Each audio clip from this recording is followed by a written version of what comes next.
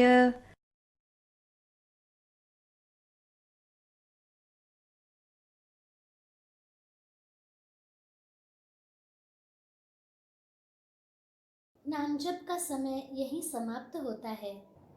आशा है आप सभी ने नाम जप की अनुभूति अवश्य ली होगी। यह अनुभव आप फेसबुक और यूट्यूब कमेंट में डाल सकते हैं। हम उसका आगे के सत्संग में विश्लेषण लेंगे। आप में से कुछ लोगों को यदि कठिनाइयों का सामना करना पड़ा हो तो वो भी आप हमें अवश्य भेजिए। आपके द्वारा भेजे गए प्रश्न और शंकाएं, इसका भी हम विश्लेषण आगे के सत्संगों में अवश्य लेंगे। इसी नाम सत्संग के तुरंत पश्चात सुबह 11:15 से दोपहर 12 बजे तक बाल संस्कार यह कार्यक्रम होता है। दोपहर 2:30 बजे से 3:15 बजे तक भाव सत्संग यह कार्यक्रम का आयोजन किया जाता है। इसी नाम सत्संग का पुनः प्रसारण शाम 4 बजे से 4:45 बजे तक होता है और रात को 8 बजे धर्म संवाद यह कार्यक्रम होता है, जिसका पुनः प्रसारण अगले दिन दोपहर 1 बजे किया जाता है। आप सभी से विनती है कि इन सभी कार्यक्रमों का लाभ आपके साथ साथ आपके परिजनों और मित्रों को भी होने के लिए प्रेरित करें। भगवान श्री कृष्ण जी की असीम कृपा से आज का यह नाम सत्संग यही संपन्न होता है, ऐसा मैं घोषित करती हूँ। नमस्कार।